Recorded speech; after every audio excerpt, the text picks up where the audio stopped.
Baik, pada kesempatan malam hari ini kajian kita masih membahas hadis yang terkait dengan ahamiyatul ikhlas, pentingnya keikhlasan dalam amal-amal kita. Innamal a'malu binniyat. Sesungguhnya amal itu sangat tergantung niatnya. Wa innama likulli imri'in ma nawa. Dan sesungguhnya setiap orang akan mendapatkan apa yang dia niatkan. Paman, maka barang siapa kanat hijratuhu ilallah, yang hijrahnya semata-mata karena Allah dan Rasulnya, fa hijratuhu ilallah wa rasulih, maka hijrahnya itu benar-benar akan sampai kepada Allah dan Rasulnya. Wa man kanat hijratuhu lidunya, namun barang siapa yang hijrahnya karena untuk mendapatkan kenikmatan dunia, yusibuha awi mura'atin dan kibuha, atau hijrahnya itu karena ingin mendapatkan seorang wanita yang ingin dinikahinya, fa hijratuhu ila ma hajara ilaihi, maka hijrahnya itu akan dia dapatkan sesuai apa yang dia niatkan hijrah kepadanya. Muttafaqun alaih, hadis ini disepakati oleh Bukhari dan Imam Muslim. Nah, hadis ini asbabul wurudnya, kan kalau Quran itu ada asbabun nuzul, sebab-sebab turunnya ayat gitu, ya. Kalau hadis namanya asbabul wurud, sebab yang latar belakangi kenapa hadis itu muncul. Namun nggak semua hadis itu ada asbabul wurudnya. Sama halnya Quran juga, nggak semua Quran itu ada asbabul wurudnya. Nah, untuk hadis ini itu asbabul wurudnya adalah ada seorang sahabat yang waktu di Mekah itu dia jatuh cinta kepada seorang wanita. Ketika itu dia udah sangat kepingin melamar itu wanita, dan dia sangat cinta kepada perempuan tersebut. Namanya Ummu Qais. Siapa namanya? Ummu Qais. Itu perempuan cantik yang menjadi idaman sahabat tersebut. Namun ketika hendak dilamar ada perintah hijrah dari Allah, karena waktu itu kondisi orang-orang beriman di Arab itu sangat tertekan. Mereka mendapatkan penyiksaan, mendapatkan perlakuan yang sangat-sangat buruk dari orang-orang kafir Quraisy. Maka untuk menyelamatkan iman mereka, agar mereka juga nggak terganggu ibadahnya, nggak terganggu aktivitas dakwahnya, maka Allah menyuruh mereka untuk berhijrah. Nah, kebetulan Quraisy itu juga termasuk orang beriman. Ketika itu dia juga ikut hijrah. Sewaktu calon suaminya itu ingin melamar dia, maka oleh Qais ditolak lamarannya. Ya, kenapa? Karena waktu itu dia lagi sibuk nyiapin untuk hijrah. Ya. Kata dia, kalau kamu memang cinta kepadaku dan serius ingin melamar aku, ikutlah hijrah bersamaku. Gitu. Nanti kita menikah di sana, begitu kurang lebih, ya. Maka calon suaminya ini akhirnya setuju, dia ikut hijrah ke Madinah. Tapi hijrahnya dia ke Madinah itu bukan karena Allah, bukan karena cinta sama Rasulnya, ya, bukan karena iman, tapi motivasi dia hijrah itu adalah karena dia ingin menikahi kekasihnya. Dan betul, setelah dia hijrah sampai di Madinah, nggak lama setelah itu dia pun menikah. Maka dia mendapatkan apa yang diniatkan. Maka dia mendapatkan mendapatkan satu istilah, ya, muhajir Ummu Qais. Orang yang hijrah bukan karena Allah, tapi orang yang hijrah karena Ummu Qais. Ini asbabul wurudnya. Nah, dari hadis ini kita bisa mengambil banyak pelajaran bahwasanya hati-hati dalam kita berniat. Hijrah itu merupakan perintah Allah. Bahkan hijrah itu adalah salah satu muqtadayatul iman, konsekuensi iman gitu. Orang beriman dia mesti hijrah. Hijrah itu ada hijrah yang sifatnya maknawi, ada yang makani gitu. Nah, hijrahnya sahabat dari Mekah ke Madinah itu hijrah makani, yaitu hijrah dari Mekah ke Madinah. Namanya makani, tempat. Dan sebelumnya juga sahabat hijrah kan ke Habasyah. Jadi sahabat itu hijrah 2 kali. Pertama hijrah ke Habasyah, ya, kedua hijrahnya ke Madinah. Itu namanya hijrah yang sifatnya makani. Nah, setelah hijrah itu nggak ada lagi hijrah makani. Yang adalah hijrah maknawi. Apa hijrah maknawi? Hijrah maknawi adalah hijrah dalam bentuk meninggalkan segala sesuatu yang dilarang oleh Allah, meninggalkan sesuatu yang bertentangan dengan hukum-hukum Allah, dengan syariat Allah. Misalnya orang yang tadinya merokok, hijrah dia dari rokok, berhenti dari rokok. Itu namanya hijrah maknawi, meninggalkan sesuatu perbuatan yang tidak baik, ya, menuju yang lebih baik. Atau wanita yang tadinya dia buka aurat, kemudian dia hijrah menutup aurat. Seperti artis, banyak karang tobat ya. Banyak artis bintang film yang hijrah tobat. Yang tadinya dia pamer aurat, tutup aurat. Itu namanya hijrah maknawi. Paham ya ini ya? Ya. Di al-muhajiru man hajara ma nahallahu anhu. Ya, orang yang hijrah itu adalah orang yang meninggalkan apa-apa yang dilarang oleh Allah Subhanahu wa taala. Itulah namanya hijrah maknawi. Ya. Jadi ikhlas itu ya merupakan suatu amalan yang sangat penting ya, karena dia adalah penentu diterima atau tidaknya amal kita. Makanya Ibnu Abbas ketika menafsirkan surat Al-Mulk ayat yang kedua, alladzi khalaqal mauta wal hayata liyabluwakum ayyukum ahsanu amala.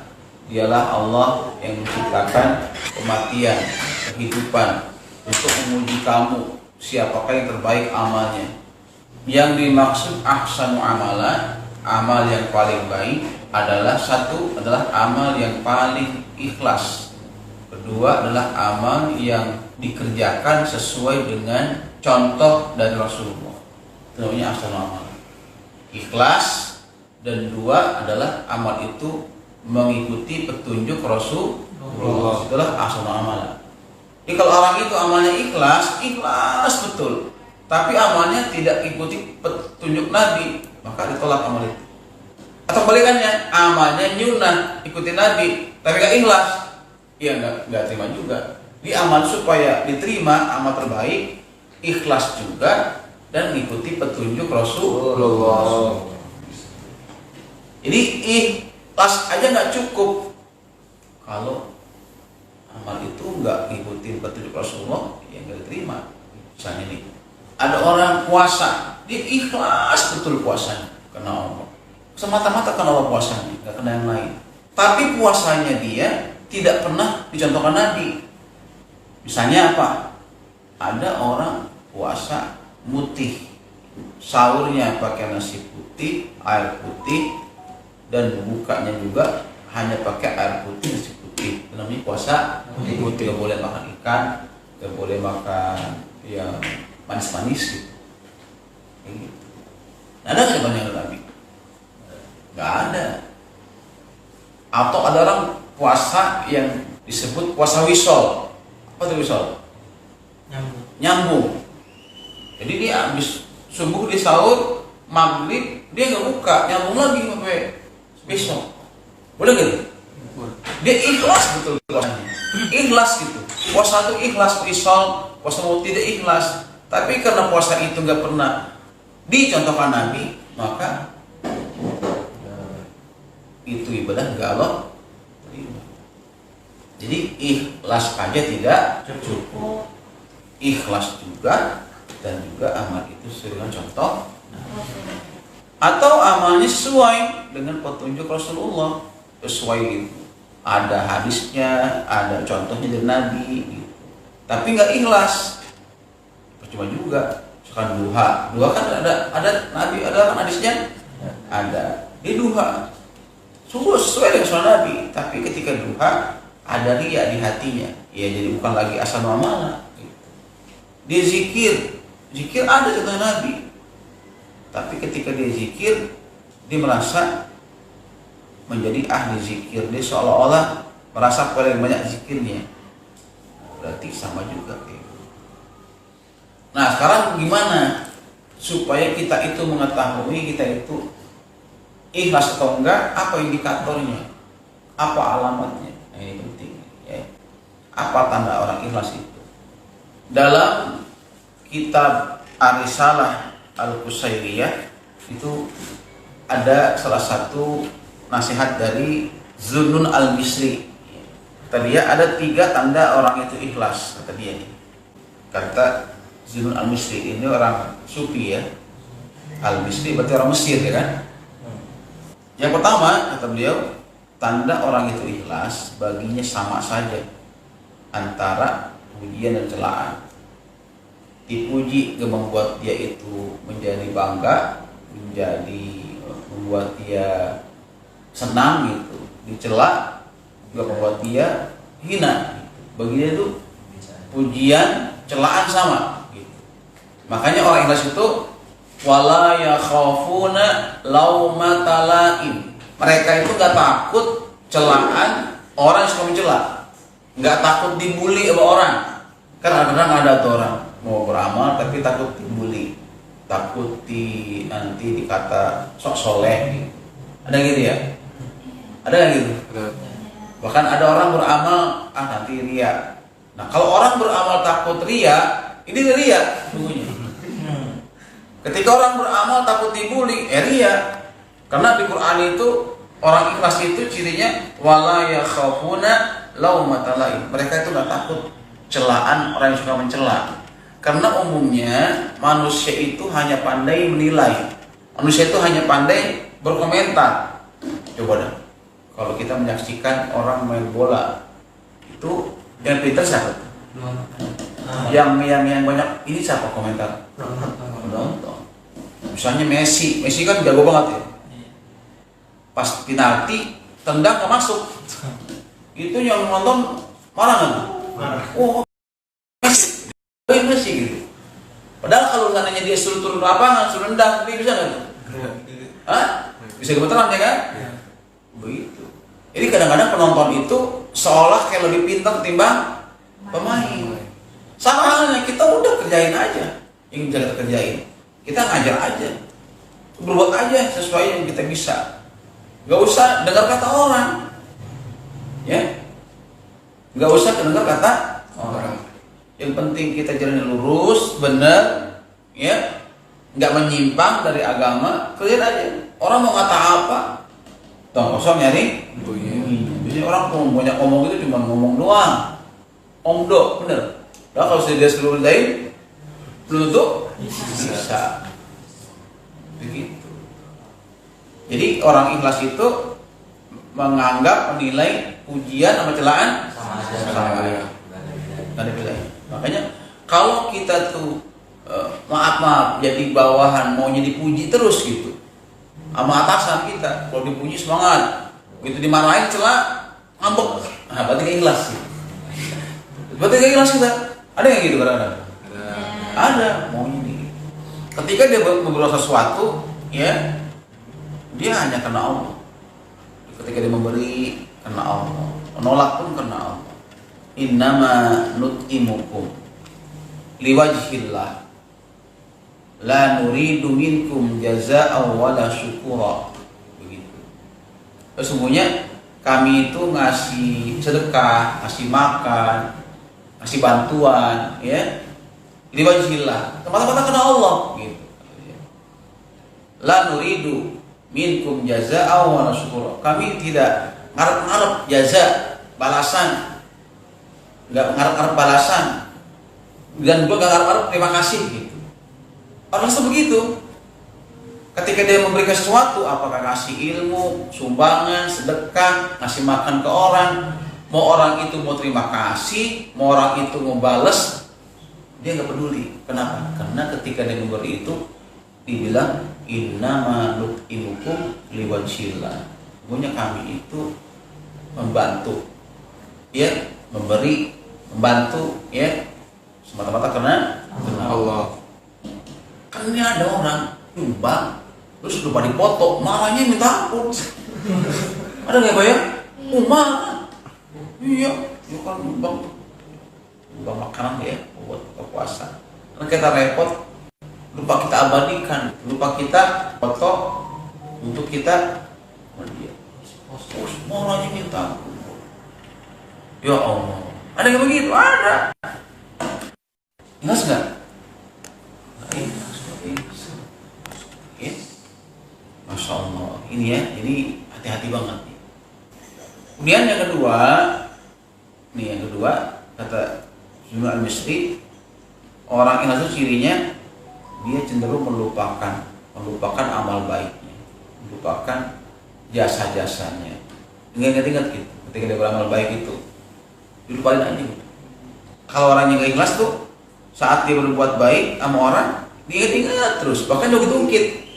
Dan mengungkit-ungkit suatu amal perbuatan itu menghilangkan pahala.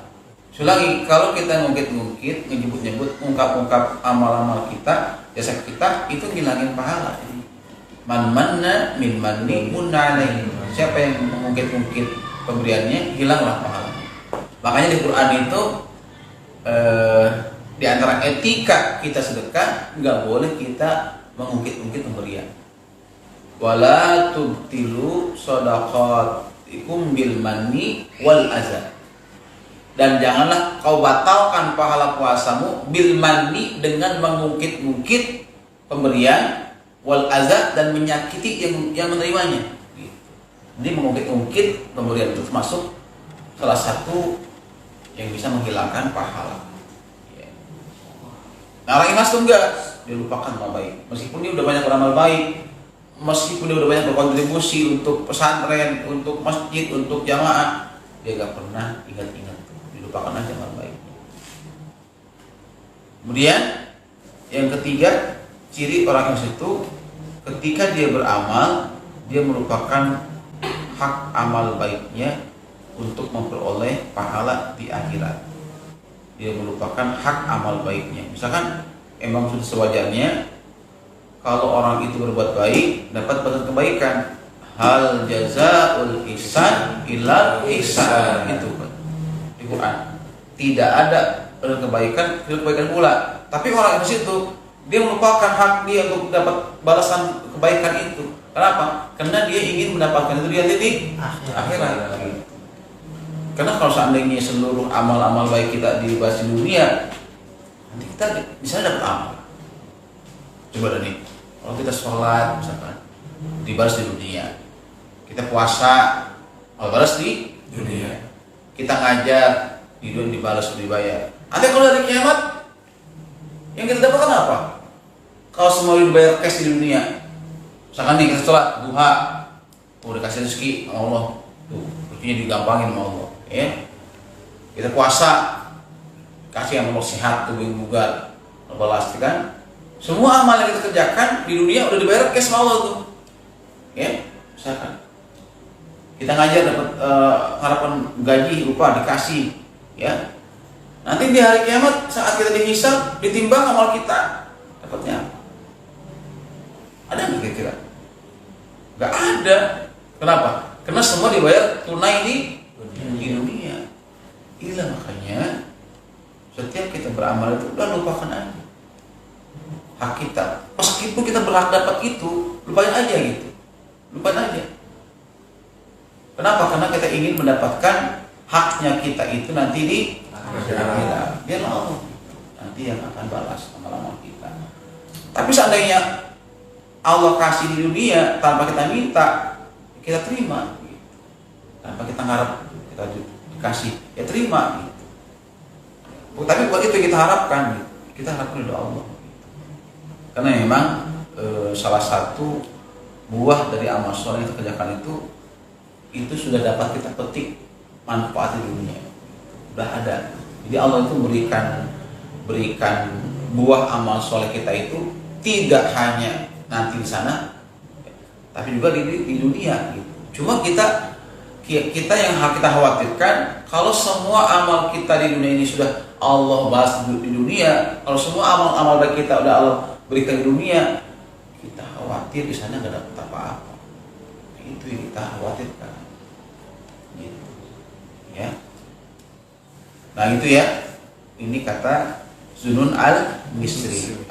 Kalau saya baca lagi dalam kitab Al-Ibadah fil Islam yang dikarang oleh Syekh Dr. Yusuf Qaradawi, beliau ini memberikan penjelasan tanda orang ikhlas itu lebih banyak. Yang pertama kata beliau, orang ikhlas itu tanda-tandanya adalah dia sangat takut popularitas, takut banget, takut terkenal gitu, takut kalau dikenal banyak orang nanti jadi timbul bangga, ria gitu. Kan orang sekarang justru malah nyari gitu, mencari apa? Popularitas gitu. Juga jadi selebgram ya, apa? Selebgram ya. Karena dia itu di Instagramnya itu aktif gitu ya, banyak followernya. Ya, banyak followernya gitu kan. Sehingga ya ada misalkan 100.000 orang gitu kan, kayak gitu. Nah orang itu enggak, justru dia takut gitu, meskipun kita sadari itu penting gitu. Karena siapa sih yang kenal Rasulullah, siapa sih yang kenal Nabi Ibrahim, siapa yang kenal Umar bin Khattab, itu orang Muslim semuanya populer kan. Tapi mereka enggak menginginkan itu gitu. Meskipun di zaman itu belum ada YouTube, belum ada Facebook ya kan? Betul. Tapi apa sekarang? Siapa yang kenal sama Umar bin Khattab? Siapa yang kenal dengan Ali bin Abi Thalib? Ya kan? Kenapa? Karena kalau udah Allah ingin angkat orang, ya, kalau Allah ingin udah angkat itu derajat seseorang, maka nggak ada yang bisa menjatuhkan. Karena di antara sifat Allah itu adalah dia al-mu'izzu wal muzillu. Allah itu yang al-mu'izzu, yang memuliakan orang ini mulia, dan juga Allah yang buat orang itu hina. Kalau orang itu mau dimuliakan, mau diangkat, nggak ada yang bisa jatuhin dia. Tapi kalau orang itu Allah menghinakan, nggak ada yang bisa nolongin dia. Kayak gitu. Ini kata Fudail bin Iyad, jika Anda mampu untuk tidak dikenal orang lain, lakukanlah. Anda tidak rugi jika tidak jadi orang terkenal. Jadi kalau Anda mampu untuk tidak dikenal orang lain, lakukanlah. Kenapa? Kita nggak rugi. Seandainya kita nggak dikenal orang. Gitu. Namun, ya, kalau seandainya dikenal itu lebih baik, ya, lebih manfaat dan kita selamat dari ria, itu nggak apa-apa, boleh-boleh aja. Ya, misalkan para dai, siapa sih yang kenal sama Agim, ya kan? Siapa sih yang kenal sama Adi Hidayat, ya. UAS, ya kan? Itu kan terkenal kan? Terkenal gitu. Tapi kalau seandainya terkenal itu membuat dia itu nggak bangga, nggak sombong, ya, tetap dia ikhlas, nggak masalah.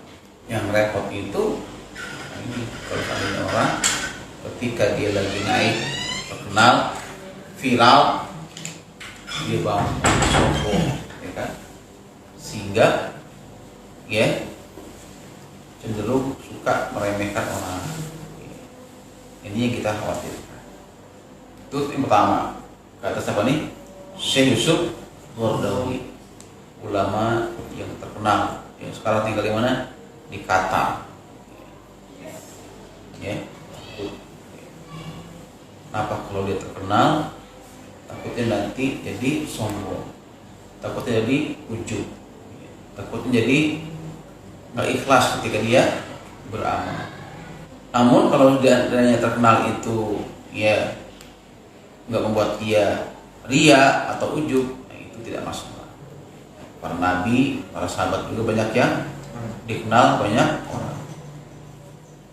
Kedua, ciri orang itu ikhlas saat dia tidak masalah ditempatkan sebagai qiyadah, atasan, pimpinan atau bawahan, nggak masalah bagi dia.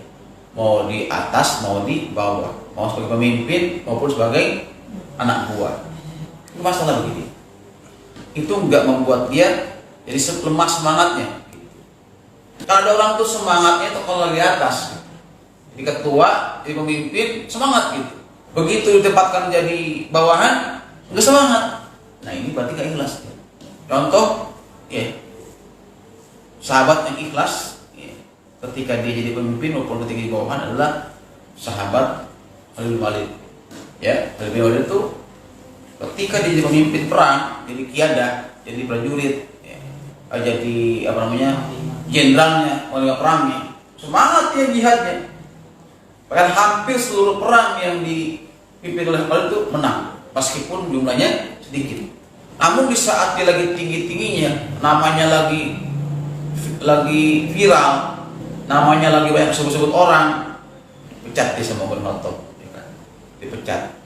Nah, pertanyaannya, apakah ketika dipecat itu dia jadi nggak semangat perang? Apakah dia berhenti perang karena jadi biasa? Tidak. Dia perang dengan semangat.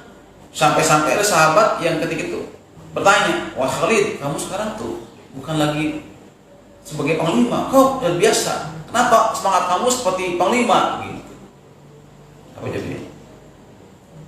Aku perang bukan karena Umar. Aku perang karena Allah. Itu jawabannya. Aku perang bukan karena Umar, aku perang karena Allah. Dan dia baru aja dipecat sama Umar. Kalau dia ngambekkan, ada kan mau jadi lagi penglambatan tinggi. Kalau dia ngambekkan, sana jadi nggak ikhlas, dia ikut perang. Tapi mungkin dia perangnya ya nyantai aja lah. Namanya juga prajurit biasa ya kan ya. Nyantai aja, nggak usah semangat banget gitu. Nah, ini contoh orang ikhlas dulu. Kita dapati banyak nanti di lapangan tuh ada orang-orang yang saat dia diamanahi sebagai pemimpin di suatu majelis taklim atau suatu lembaga, semangat dia. Tapi begitu namanya jabatan ada masa-masanya ya, jadi udah ganti yang lain gitu, disuruh diposisikan dia seperti biasa, dia semangat lagi. Kan cenderung misalnya itu lambat, cenderung dia itu nyantai, cenderung dia itu ogah-ogahan. Nah, berarti itu ciri-ciri saya. Apalagi sampai ada yang ngambek, gitu, gak mau digantikan, gitu, seperti itu. Gitu ya. Ini menurut ya Syekh Yusuf Qaradawi. Saya ulangi ya, tanda orang ikhlas: satu, takut, ikhlas; kedua, dia tidak masalah saat ditempatkan sebagai pemimpin atau bawahan atau orang biasa. Yang ketiga, dia lebih mengutamakan ridhonya Allah daripada ridhonya manusia. Gak apa-apa dia dibenci orang, yang penting Allah ridho. Gak ngapa-ngapa dimusuhin orang, yang penting dia Allah ridho. Lebih mengutamain ridho Allah daripada manusia. Kenapa? Karena ridho nas ghayatun lidrak. Ada satu istilah mengatakan mencari ridhonya manusia itu adalah tujuan yang tidak mungkin tercapai. Jadi kalau kita ingin mencari semua orang itu supaya itu senang juga sama kita semua gitu, nggak bisa, nggak akan tercapai. Jadi untuk mencapai orang itu senang semua sama kita gitu, nggak bisa. Meskipun kita sudah keluarkan harta kita semuanya buat supaya orang itu semuanya senang sama kita, nggak bisa. Jangankan kita, Nabi Muhammad saja yang paling ikhlas, paling takwa, paling soleh, paling benar, paling murah, paling sabar, tetap aja dimusuhi. Betul? Betul. Itu contoh loh. apalagi kita yang banyak kekurangannya, sabarnya kurang, bener, ikhlasnya kurang, ya, kurang lapang dada, kurang bersyukur, gampang marah, gampang emosi, betul. Kalau kita nggak suka banyak orang, wajar, namanya punya kekurangan. Nah, makanya mulai sekarang ini jangan pernah kita mencari ridhonya manusia. Gitu. Coba ya kita baca kisahnya Yusuf. Yusuf, ya kan? Kata Yusuf di Quran itu ketika dia dirayu oleh Zulaikha, ya kan? Dan dia nggak mau, kan ngancam Zulaikha, kalau dia nggak mau menuruti kemauan saya, akan aku penjara. Apa jawabnya? Penjara lebih aku sukai daripada ikuti kemauan mereka. Kalau itu Zulaikha itu sampai mengundang apa tuh? Istri-istri pejabat, ya kan? Karena Zulaikha kan malu, ya kan? Kenapa? Ketahuan bahwa dia itu suka sama pembantunya, gitu ya. Nggak level banget gitu, masa istri menteri senang sama anak, senang sama pembantu, gitu. Dia kayaknya tuh nggak terima, ya, sampai akhirnya diundang tuh. Istri pejabat diundang ke rumahnya, ya, dikasih pisau sama buah-buahan, ya kan, ya. Saat lagi megang pisau sama buahan, Yusuf suruh keluar, ya. Yusuf keluar, begitu keluar, mereka kan terpana tuh ya, terpana dengan ketampanan Nabi Yusuf. Wah, ini bukan manusia nih mah, ini malaikat ini, gitu kan, ya. Ini bukan manusia, ini malaikat ini. Sambil apa? Potongin buah. Dia nggak terasa tuh, yang dipotong bukan buah, tangannya yang dipotong, apa yang berdarah tuh, ya, yang berdarah. Jadi dia tersihir tuh dengan ketampanan Nabi Yusuf sampai nggak terasa tangannya potong. Nah itu kan ketika itu Nabi Yusuf dirayu juga sama istri-istri pejabat itu. Jadi udah dirayu juga sama Zulaikha, dirayu juga sama istri itu. Supaya Nabi Yusuf itu ngikuti kemauan mereka, melayani pesawat mereka, tapi Yusuf nggak mau. Diancam, kalau nggak mau dipenjara. Maka Nabi Yusuf lebih memilih penjara ketimbang ikuti kemauan mereka. Ini artinya, Yusuf itu lebih memilih ridhonya Allah meskipun penjara ketimbang ngikutin ridhonya manusia, ya. Padahal itu sebuah kenikmatan, gitu. Sebuah kenikmatan. Sama halnya juga ketika Masito, pelayannya Fir'aun, dia lebih memilih masuk kuali raksasa yang sudah ada minyak yang mendidih, ya, ketimbang mengikuti Fir'aun, ya. Dia lebih memilih ridho Allah meskipun resikonya masuk kuali raksasa. Jadi ketika itu kan Masito ketahuan tuh ikut Nabi Musa, beriman pada Nabi Musa, sedangkan dia kerja di rumah Fir'aun. Apa yang kerjanya? Bagian uang rias yang disirin oleh Fir'aun. Dia ngasih make up gitu ya. Nah, ketika dia memulai ngisir, dibaca Bismillahirrahmanirrahim. Ketahuan dia, interogasi, lalu dia beriman sama Nabi Musa. Udah marah Fir'aun kan, lalu tangkap tuh Fir'aun, dia, suaminya, anaknya, ya. Atau satu tuh suaminya masukin di kuali penggorengan, lalu mendidih di depan dia tuh, anaknya dimasukin, tinggal dia sama bayinya kan, ya, sampai digendong tuh.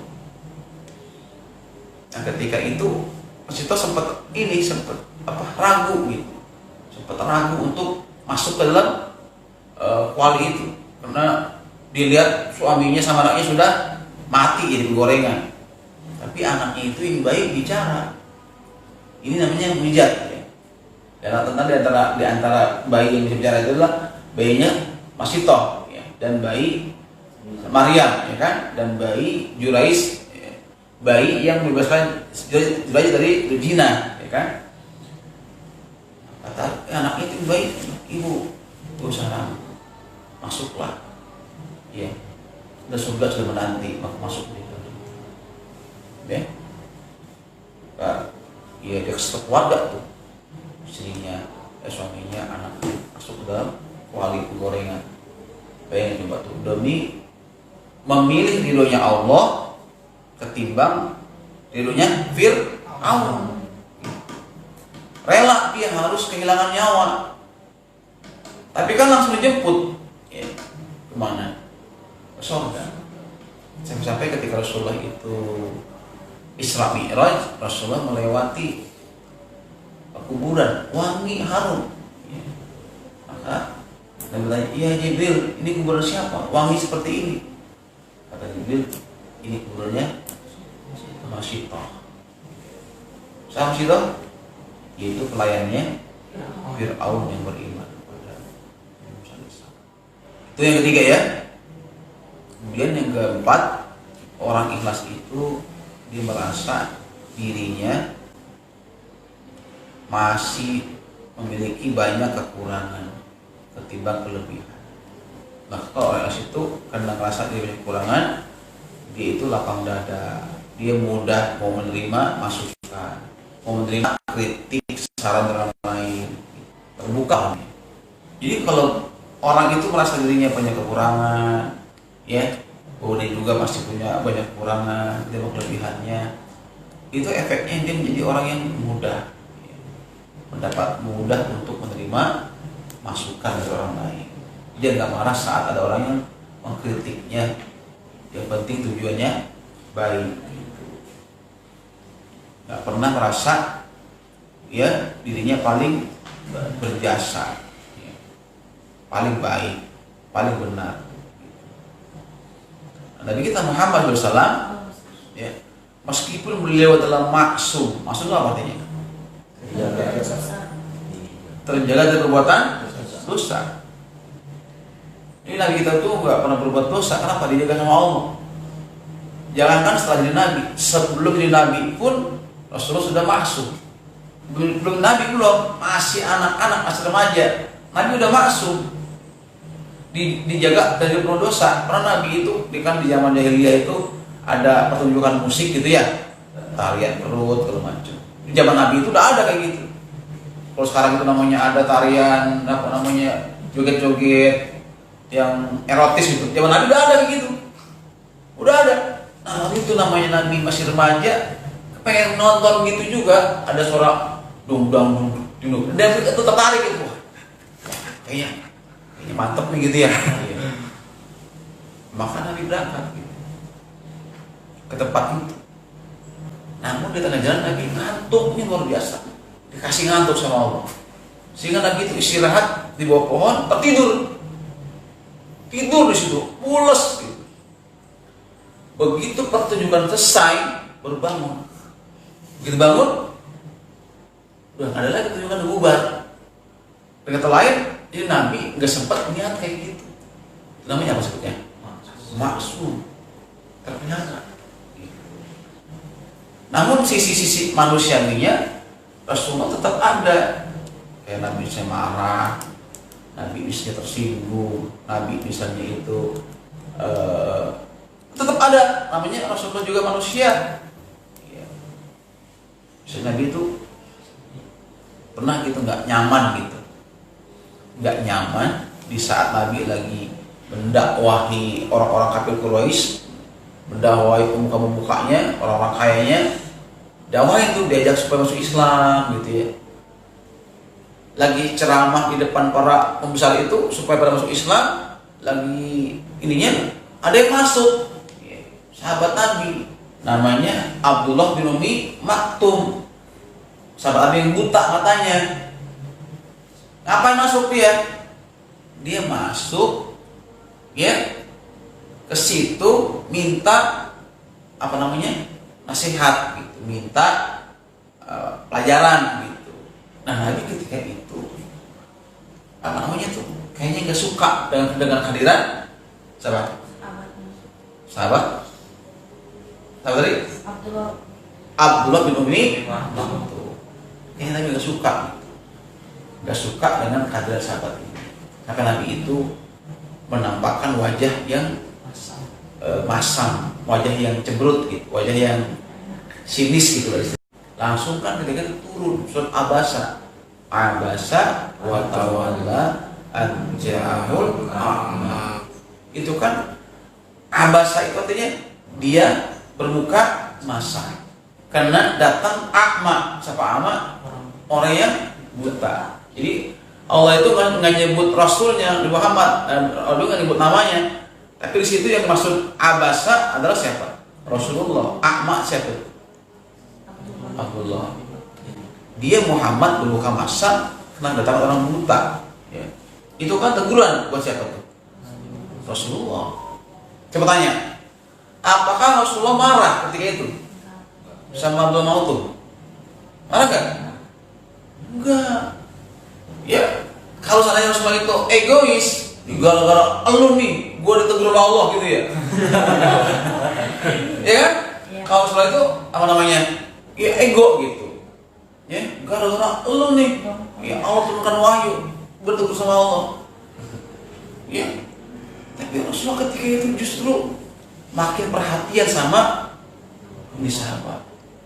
Kalau dia datang ya ketemu Nabi, ahlan wa sahlan, ya wahai sahabatku yang karena engkaulah aku mendapatkan teguran dari Allah. Begitu. Dia malah disambut dengan apa namanya? Gembira gitu. Kalau dia datang, jadi bukannya malah justru salah-salahin, bukan.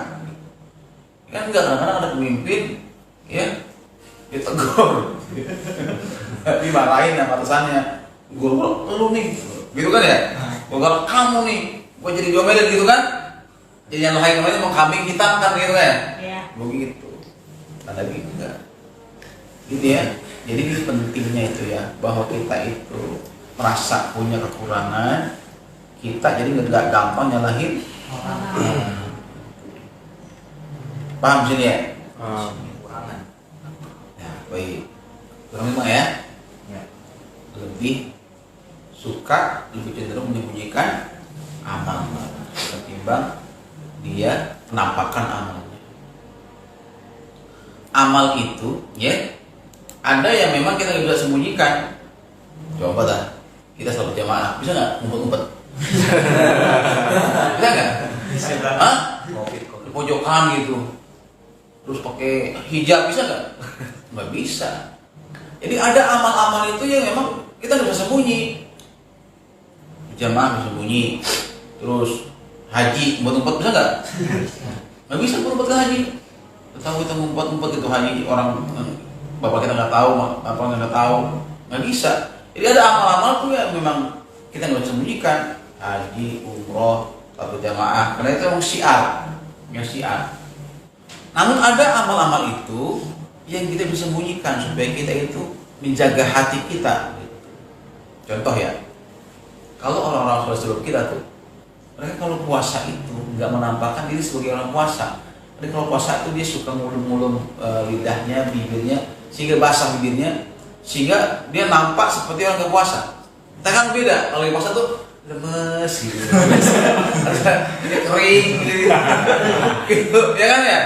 Kalau kita, maaf nih gitu ya, gitu, emang ini banget lagi puasa gitu, tahuan lagi puasa. Orang dulu tuh kalau lagi puasa, dia menampakkan bahwa dia nggak puasa, seger gitu. Terus wangi, terus juga nggak ngantuk gitu, tetap seger gitu. Dia basahin bibirnya dengan air, supaya orang tahu bahwa dia lagi puasa. Hebat tuh, hebat. Terus ketika dia baca Quran nih, baca Quran di rumahnya, mau di rumahnya di mana? Ketika orang menutup pintu rumahnya, dia buru-buru apa tuh? Benahin tuh mushafnya, supaya begitu dia orang masuk, dia nggak mengira bahwa dia sedang baca Quran. Kita kan enggak, gitu kan? Begitu orang bertamu, assalamualaikum, Allah, kita kencengin bacaannya, supaya orang itu tahu kita lagi ngaji. Betul nggak tuh? Iya, Oh lagi ngaji, jangan diganggu gitu. Nah, tungguin lagi ngabut. Kalau enggak, nyuruh anak kita bilangin dia, bertamu bapak lagi ngaji. Betul kan? Nah itu. Jadi kalau baca Quran kita bisa sembunyikan, puasa sembunyikan, sedekah juga sembunyikan. Bisa. Dulu ada kisah, ini kisah saya baca dalam Sirah Nabawiyah, terjadi di masa tabi'in, namanya kalau nggak salah Ali bin Abidin. Itu adalah masih keturunan Rasulullah, anak daripada Hasan bin Ali. Dia ini punya kebiasaan unik. Dia kalau sedekah itu nunggu malam, gelap gulita, nunggu orang tidur. Jadi kalau mau sedekah itu, nunggu malam, nunggu orang pada tidur. Kenapa? Supaya nggak ada yang lihat dia sedekah. Kalau malam dia tuh jalan pelan-pelan, dia taruh apa tuh sembako di punggungnya.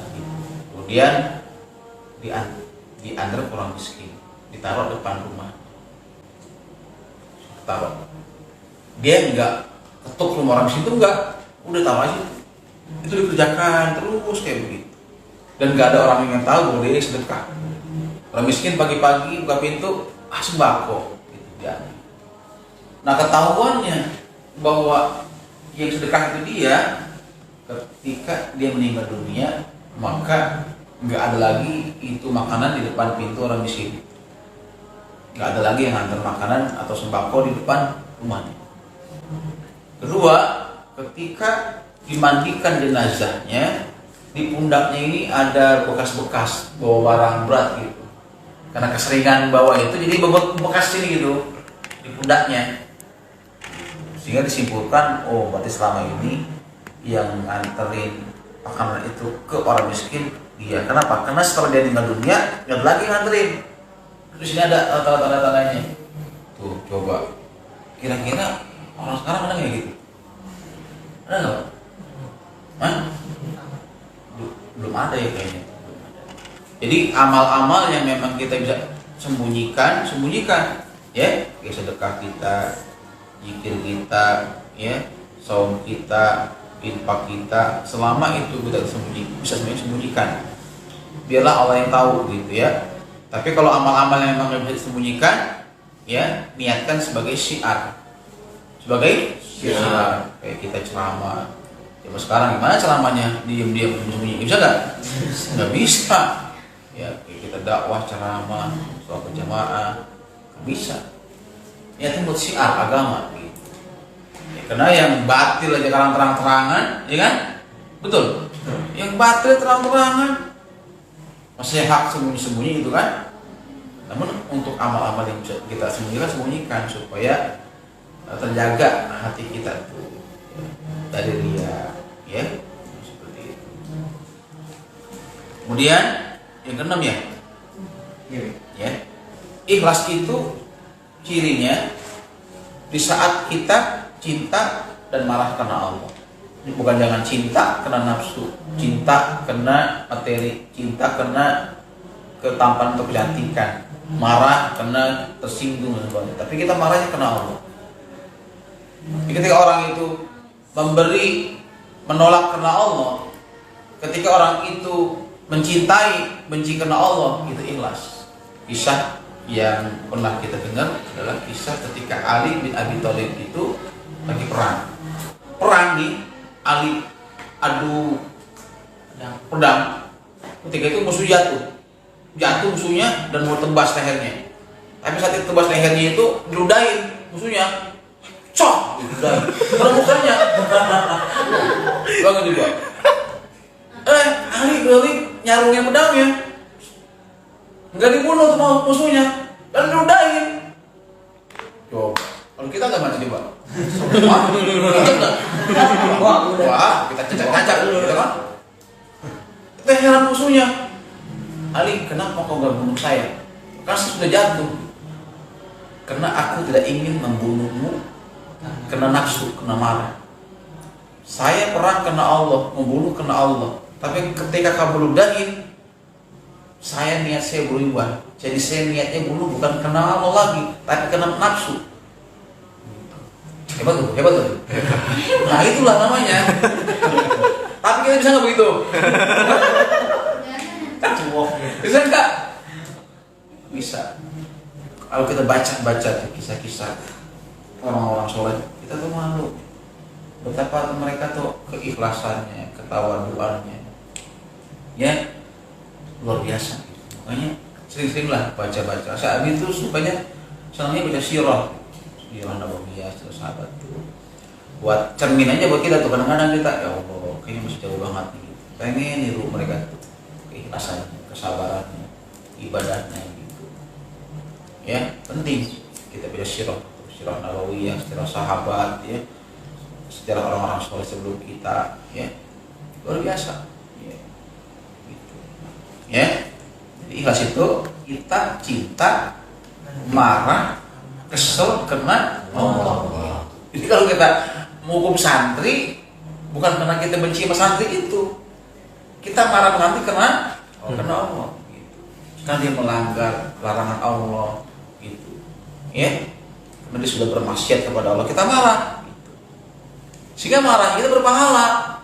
Ini marah itu bisa berpahala kalau marahnya kena Allah. Benci pun bisa berpahala kalau benci kena Allah. Bukan jangan sampai kita bencinya kena itu benci sama orangnya. Benci dengan perbuatannya karena sudah melanggar syariat Allah.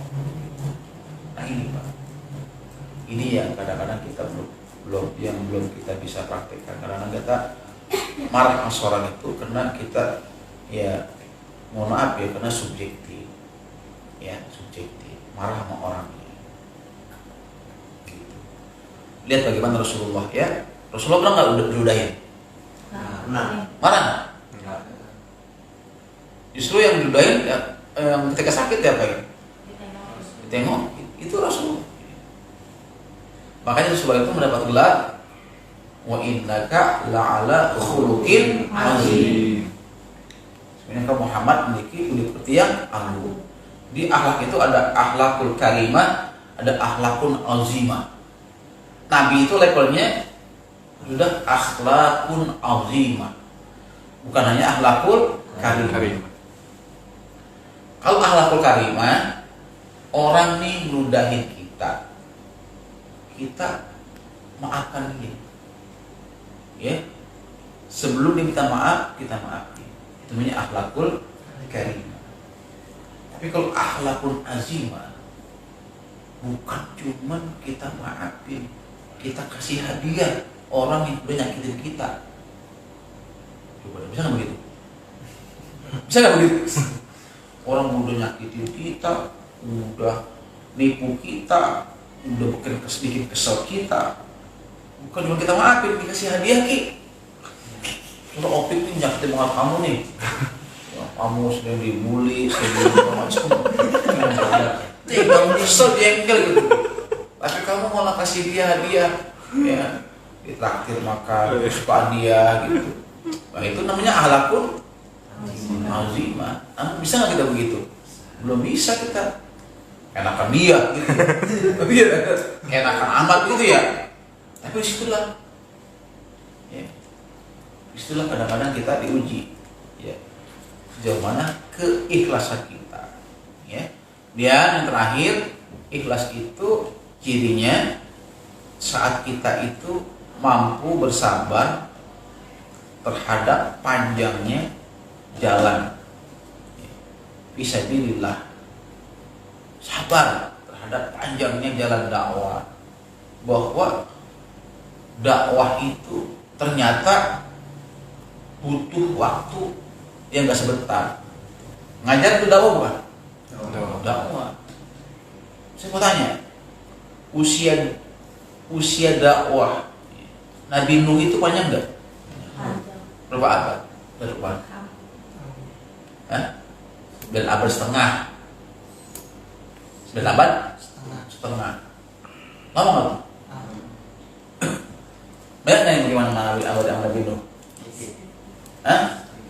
Dikit. Ada yang mengatakan hanya 24 pasang. Berarti kurang lebih 48 orang. Itu yang masuk kapal Nabi Nuh. Kalau dibagi rata 48 kali 9 abad berapa tuh? Per tahun. Itu Berapa satu? puyeng. Bandingkan dengan sekarang kita nih, Nurul Ihsan udah berapa abad? Ada 1 abad? Belum. Tapi udah banyak muridnya nggak? Alhamdulillah. Udah 43. Alhamdulillah. Ya. Nah kita dakwah udah berapa lama di sini? Ada nggak 5 tahun? Belum. Setahun? Belum. Terus kita langsung udah harap-harap manen petik, udah harap-harap panen gitu. Santrinya bagus-bagus, ya, soleh-soleh, terus tekun-tekun ibadahnya. Bisa nggak? Bisa nggak? Nggak bisa. Nggak bisa.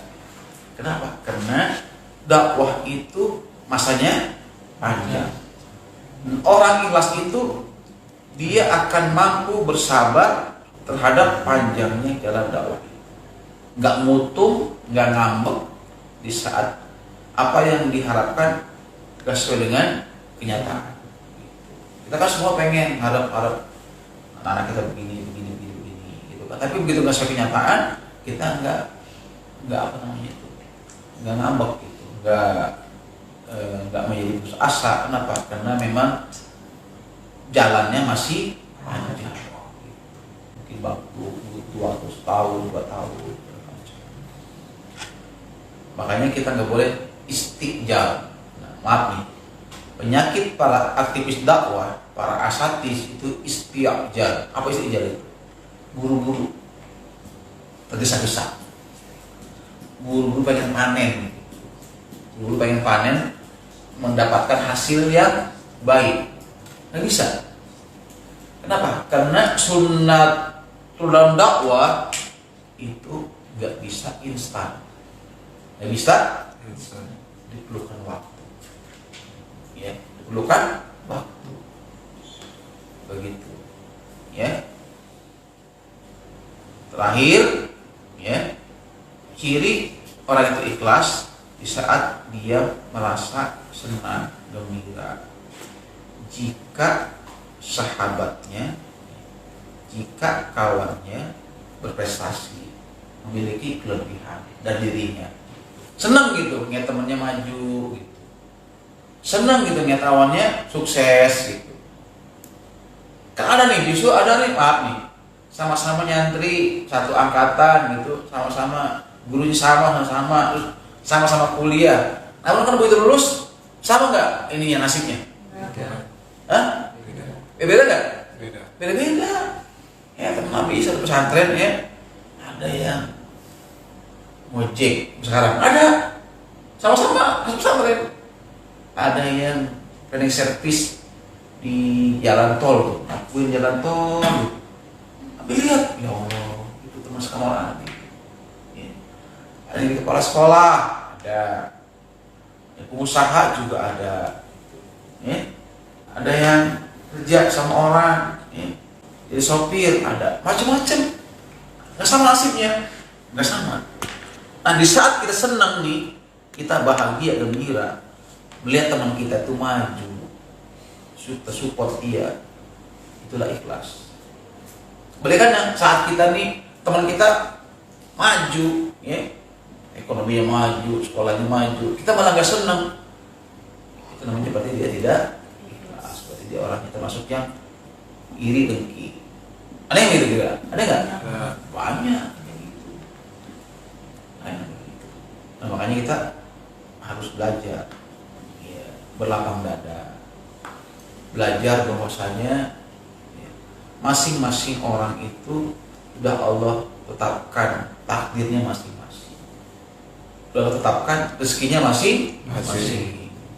Yang penting kita ikhlas aja udah kerjakan dengan ikhlas. Ingatin semua karena Allah. Nanti Allah yang akan kasih kita jalan yang terbaik buat kita. Ya, karena Allah itu maha baik. Allah maha baik.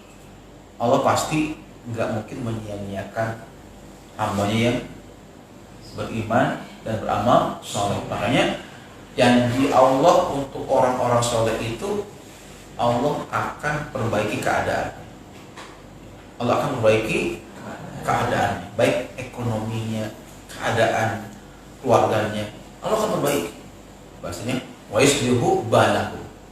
Ya, itu di Quran surat berapa itu? Surat Muhammad ya. Ya, bahwa Allah itu berjanji bahwa orang-orang beriman itu ya Allah akan ampuni dosa-dosanya, yukaffiru sayyi'atihim, Allah akan ampuni dosa-dosa kesalahannya, dan Allah akan perbaiki keadaannya.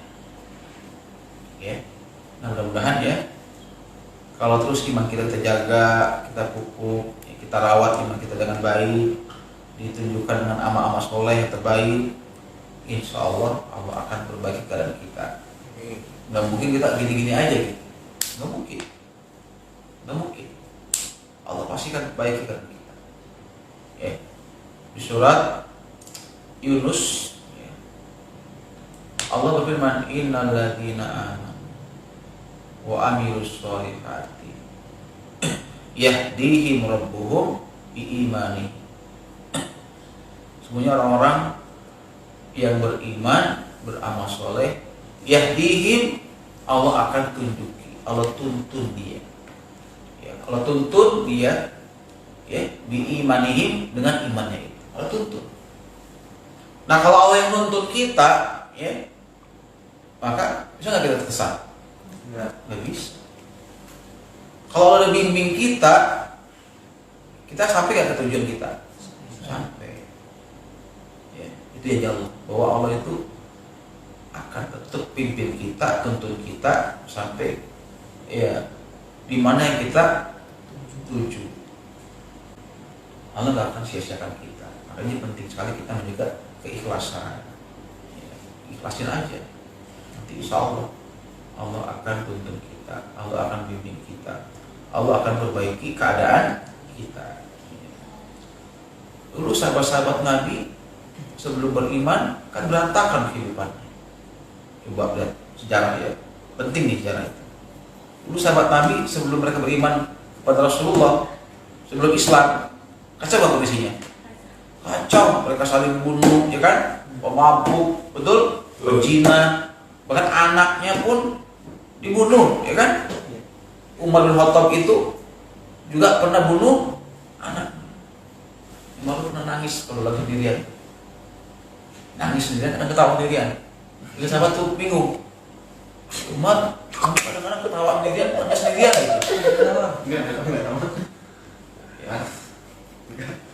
Apa yang buat kamu ketawa? Apa yang bikin kamu nangis? Gitu. Maka jawab dia, aku menangis karena aku ingat dosa-dosa. Aku pernah membohongi anak. Jadi anakku itu, ya aku bohongi dengan cara, ya aku ajak dia main-main. Ayah mau kemana? Kita main-main yuk. Ayo main. Main apa? Main pasir. Ya, aku gali itu pasir. Ya, gitu aku gali pasir. Ya, ayo umpet gitu. Ya, umpet-umpetan. Kamu masuk ya ke lubang, dia masuk lubang. Masuk lubang. Mama dikubur tanamnya pakai pasir. Ayah, tetap dikubur sampai mati. Hidup tuh. Itu yang aku menangis. Anakku aku kubur hidup karena waktu itu perempuan. Kalau perempuan suruh bunuh kan, laki-laki. Oh itu bilang iya. Aku kalau ingat itu aku nangis. Betapa kejamnya aku ketika itu. Anak perempuan yang lagi lucunya aku bunuh. Terus dia anak ketawa apa? Aku ketawa karena aku ingat kejagilanku sebelum aku beriman. Aku bikin patung dari roti. Patung dari roti. Kan dulu zaman itu ada orang bikin patung dari batu, ya. Ada patung dari yang kayak dari perak. Ya. Nah, ada lagi bikin patung dari bahan terigu. Bahan apa? Terigu, tepung. Gitu. Aku bikin Tuhan itu dari bahan tepung, ya, bahan roti. Nah, ketika itu aku sama sekali lagi gak punya uang buat beli makanan. Maka aku sembah Tuhanku. Ya, aku bilang padanya, wahai Tuhan, aku mohon ampun. Hari ini gak ada makanan yang bisa aku makan. Aku minta izin, aku potong tanganmu. Ya. Potong tangan itu, potong tangan Tuhan, dan aku masak, aku makan itu. Jadi Tuhan itu aku yang bikin, aku makan juga tuh Tuhan. Itu yang bikin ketawa gitu. Karena bodohnya jahilnya gitu.